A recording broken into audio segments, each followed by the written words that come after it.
Welcome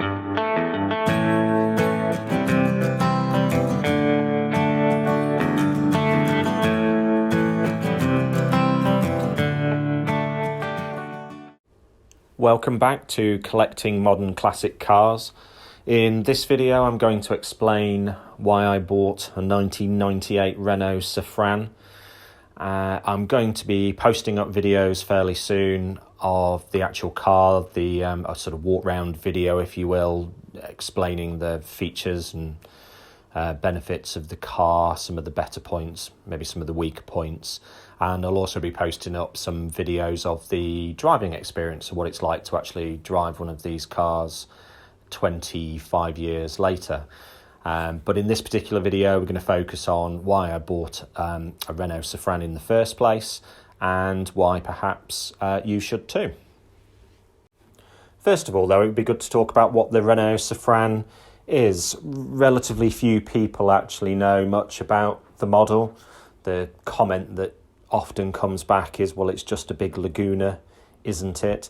And actually the car's so much more than that. So let's have a quick walk through the Safrane history. The car was launched in 1992 and stayed in production until the year 2000. And in 1996, we got the benefit of a facelift for all intents and purposes, with some updated engines. When the car was launched in 1992, it came with various flavours of 4-cylinder petrol and diesel engines, plus a 3-litre V6. And on the continent, they got a bi-turbo 3-litre V6 Baccara edition.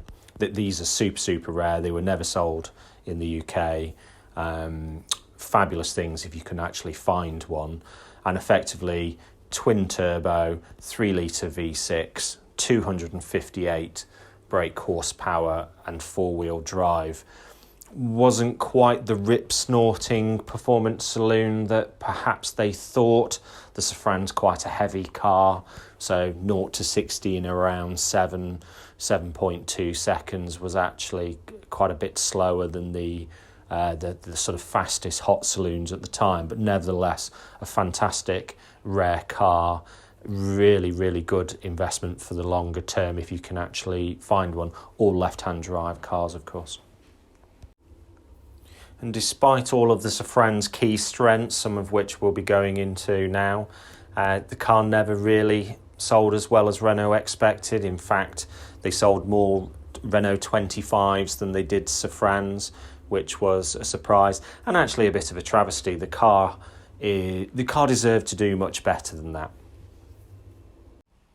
It would be unfair to say that I've yearned to own a Safrane, but I do like quirky, rare and slightly odd cars, and this certainly fits the bill. Their rarity certainly appeals. There's currently 56 taxed Safranes left in the UK, and you're quite unlikely to see another one coming the other way. Interestingly, of the 56 cars left, 25, so practically half of them, are the RXE 2.5 litre 5-pot executive auto, so effectively exactly the specification that I've got. It may be something of a cliche, but you can genuinely use a Safrane as your daily driver. The car's comfortable, it's quiet, it's easy to drive, it's very practical. The hatchback in particular, whilst that may have cost Renault some sales when the car was new, being pitched against BMW, Mercedes, Audis and to a certain degree Jaguars at the time, it does add to the day-to-day practicality. We've brought a queen-size bed home from IKEA in our example, and there was ample space left over. I love the clarity of purpose from the advertising at the time. Here are some extracts from one of the car brochures of the time. Member of the board. There are two sides to having a seriously responsible job. On the one side, there's the work itself, the long hours, the difficult decisions, the responsibility for the growth and success of the business and for those who work with and for you. On the other side are the challenge, the satisfaction, and to be frank, the material rewards it brings, the rewards you deserve. The Renault Safrane is an executive car which was designed to meet both these demands. Chairman. Much can be learned about the techniques and methods of management from the growing numbers of management books, conferences, courses and seminars. But one thing which few, if any of them, mention is the importance of the car you choose, not as a sign of status, but as an aid to and a relaxation from your work. It is a lesson quickly learnt when you sit in the new Renault Safrane. The package. Share options, profit sharing, bonuses, allowances. Before you take up an appointment, you will look at the opportunities which it provides and the package of recompense which it offers. Looking at an executive car in the same light, you will find that the new Renault Safrane, better equipped even than its predecessors, offers a package which is second to none. Of course, in these days of political correctness, you'd never get away with advertising a car so blatantly to one section of the market, but I just love the fact that you're left under no illusion about who exactly Renault were targeting with this car. And let's be honest, they're also staggeringly good value for money. If you were looking for a modern classic car today with a budget of say £4,000 to £5,000, it really wouldn't buy you too much, but it would buy you one of the very best Safranes.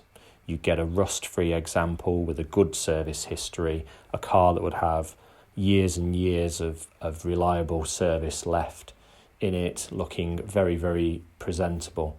And I think that sort of shows the value for money that the car offers. The difficulty, of course, is in finding one, and finding one that is in that condition, but occasionally they do come up.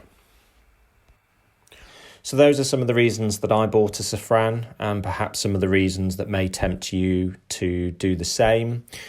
There'll be a new video coming very soon where I'll walk around the car with you, just sort of showing you the condition and some of the features and benefits. Shortly after that, we'll get a video of some driving impressions. So we'll get out on the road and I'll tell you what the car's actually like to drive 20 odd years later. But in the meanwhile, thank you for watching, and I look forward to welcoming you to the next video.